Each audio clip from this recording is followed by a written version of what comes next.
Pessoal, agora eu queria trazer uma matéria que está publicada aqui no nosso site, no metrópolis.com, que fala que a prisão de Maduro dá munição para a direita rebater a aproximação de Lula-Trump, que traz aí um pouco do que a Andresa esclareceu para a gente de como esse tema pode ser usado nas próximas eleições. Segundo a reportagem publicada por Augusto Tenório, que ontem participou com a gente aqui entrevistando o governador de Roraima, caciques da direita brasileira avaliam que a intervenção dos Estados Unidos na Venezuela tira do presidente Luiz Inácio Lula da Silva um dos seus trunfos para a eleição de 2026, a aproximação com o presidente norte-americano Donald Trump.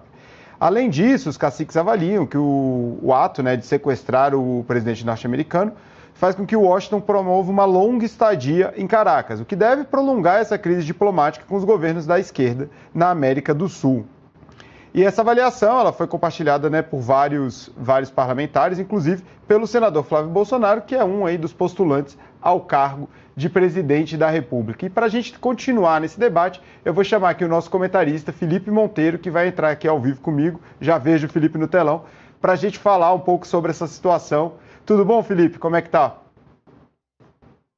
Bom dia, Prisco. Prazer estar contigo aí mais uma vez aí, cobrindo esse fato. Maravilha, Felipe. Obrigado. Queria começar falando com vocês exatamente sobre o tema dessa matéria. Parece que um grande trunfo do Lula escorreu pelas mãos. Você vê uma possibilidade de ter uma recuperação desse protagonismo que o Lula se coloca de mediador na América do Sul? Ou nesse momento ele perdeu a condição de exercer esse papel? Prisco, eu tenho uma visão um pouco diferente sobre o que o líder da direita está achando sobre o protagonismo do Lula e sobre talvez a mudança de narrativa em relação à aproximação de Washington, né? Eu acho muito difícil, sendo bem sincero para você, como a Andresa Matas colocou no final da fala dela, né, que uma criança ficou interessada e fez uma pergunta para o pai dela, mas pai, os Estados Unidos têm esse poder de intervir na Venezuela e outro país assim, militarmente, né? Ou seja, uma criança de 10 anos de idade tem essa concepção montada na cabeça. Então, eu acho muito difícil, né, essa narrativa colar, né? Eu acho muito difícil você justificar para a população em geral, a esmagadora maioria da população, né, não aquela pessoa que já está na bolha da direita e aplaude a intervenção do Maduro, a intervenção dos Estados Unidos na Venezuela. Acho muito difícil você explicar para o resto da população, né, que foi legítima a conduta dos Estados Unidos de invadir outro país cirurgicamente e tirar um presidente, mesmo o presidente sendo considerado um ditador, um autocrata e estando no poder por conta de eleições fraudadas, né? Então eu vejo muito complicado, né, essa segurança, de certa forma, da oposição, né, e da direita em segurar nessa narrativa, né, achando que poderiam, de certa forma, né, se apropriar, né, e mostrar que o protagonismo do Lula na América Latina, a aproximação do Lula em relação ao Trump teria acabado por conta dessa situação. E eu vejo, né, e a nota do Itamaraty e a nota do Lula, né, sobre o assunto foi bem cirúrgica em fazer prevalecer a posição do Brasil, né, como Estado democrático, considerando o seu histórico de posicionamento em relação ao direito internacional, a favor do diálogo, a favor da soberania nacional, da determinação dos povos e a favor do direito internacional. Então, eu vejo que o Lula, né, por meio do Itamaraty, né, ele reafirmou aquilo que o Brasil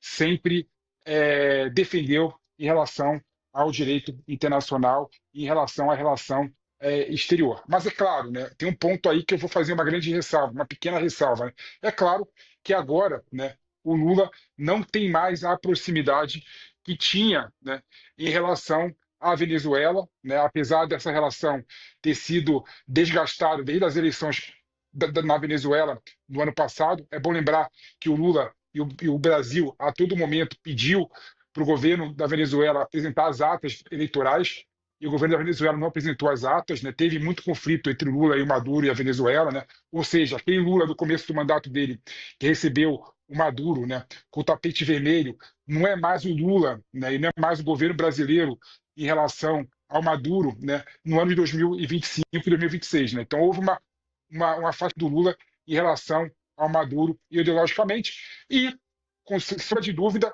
a relação do Brasil com os Estados Unidos, que vinha, né, numa constante de aproximação, né?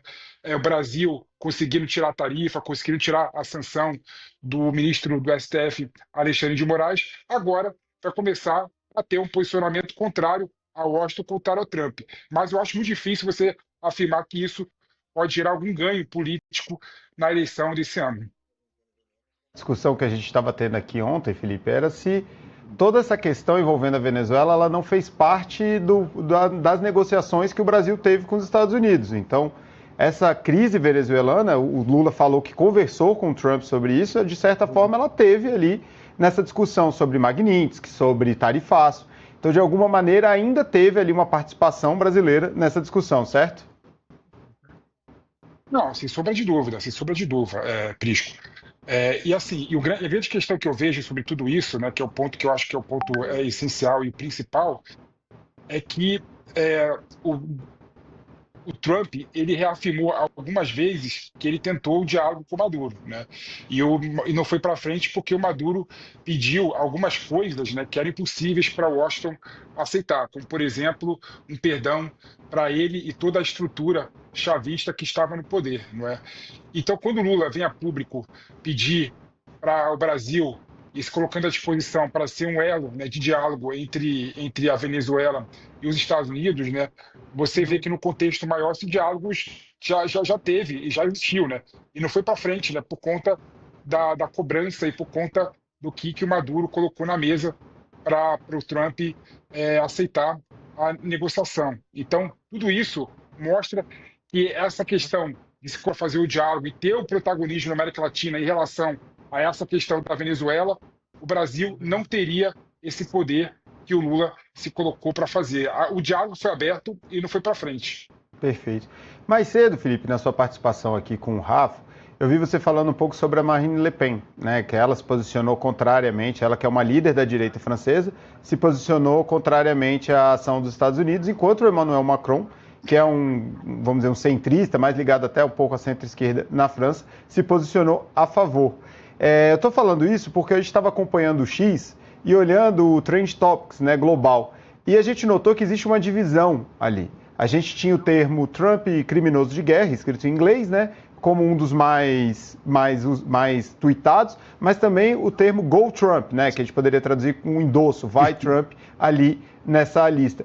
Então a gente pode ver também que internacionalmente não há um consenso sobre essa ação de Donald Trump e às vezes até existe uma certa incoerência, né? Candidatos mais progressistas, né? Candidatos não, líderes mundiais mais progressistas contrários, favoráveis à ação de Trump e líderes mais conservadores contrários à ação de Donald Trump. Você também enxerga que tem essa divisão internacional? Mas sem sombra de dúvida, né? E a grande divisão, né, internacional de memória de ver é porque realmente é complicado, né? Você vê, por exemplo, de um lado tem uma ditadura, né, chavista, tem um presidente que está no poder há 13 anos, né, em virtude de eleições fraudadas, né? A última eleição foi vergonhosa, né, do ano passado, contra Edmundo Gonzalez, foi vergonhosa, né? Todos os países, inclusive o Brasil, que é aliado, colocaram em xeque, né, as eleições na Venezuela.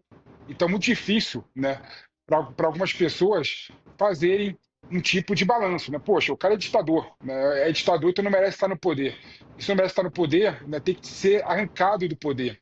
E do outro lado, né, tem uma postura dos Estados Unidos que é ilegal, né, viola o direito internacional, viola as normas da Constituição dos Estados Unidos, né, que precisaria supostamente de uma autorização do Congresso. Eu falo supostamente porque eu estava vendo algumas fontes internacionais, conversando com algumas pessoas nos Estados Unidos, né? Existem alguns flancos, né? E alguns buracos na legislação que poderiam ser dados como possibilidade, né, do Trump agir sem autorização do Congresso, né? Uma delas é a luta contra a droga, né? Que não tem nada a ver com a invasão e guerra contra outro país, outro Estado, né? A guerra ele precisaria sim de autorização do Estado. Agora, revidar, né, e reagir a um ataque aos Estados Unidos, que segundo Trump foi a entrada das drogas nos Estados Unidos, né, ele não precisaria do Congresso americano aprovar esse ato, né? Então, Prisco, tem duas situações aí. Tem do lado, né, o Maduro, que é realmente um ditador, e do outro tem o Trump, que agiu de forma ilegal e de forma ilegítima e de forma completamente sem amparo no direito internacional. Então, algumas pessoas acham, né, que os fins justificam o meio. Não, está tirando o Maduro, né? Então para mim, eu vou apoiar esse ato do Trump. Mas elas esquecem que toda atuação e todo ato internacional como esse gera repercussão muito maior do que em relação ao país, né? Com isso, eu posso legitimar a ação de outros países, e até mesmo dos Estados Unidos, em relação a outros países da América Latina. Basta ele apontar que um líder do país ele é narcotraficante, já justificaria uma intervenção como foi feita. Então, no meu modo de ver, tudo isso é fruto da distopia de algumas pessoas que não conseguem criticar os dois lados. Apesar do Maduro ser um autoritário, um ditador, a ação dos Estados Unidos foi ilegal e ilegítima. Perfeito, Felipe. E, inclusive, você comentou mais cedo, né, também, sobre os recados dados na entrevista do Trump, né? Ele foi muito enfático, por exemplo, a falar do presidente colombiano, ele também falou da questão cubana, então parece, assim, essa tentativa de reorganizar a política, a influência geopolítica dos Estados Unidos na região. Felipe, eu te agradeço novamente, a gente vai encerrando aqui essa primeira parte do Boletim Metrópolis, a gente volta em breve, vou dar o recado aqui para a nossa audiência, mas já te agradeço e sei que com certeza mais tarde você está aqui com a gente. Muito obrigado, Felipe. Tamo junto, Prisco. Obrigado. Prazer.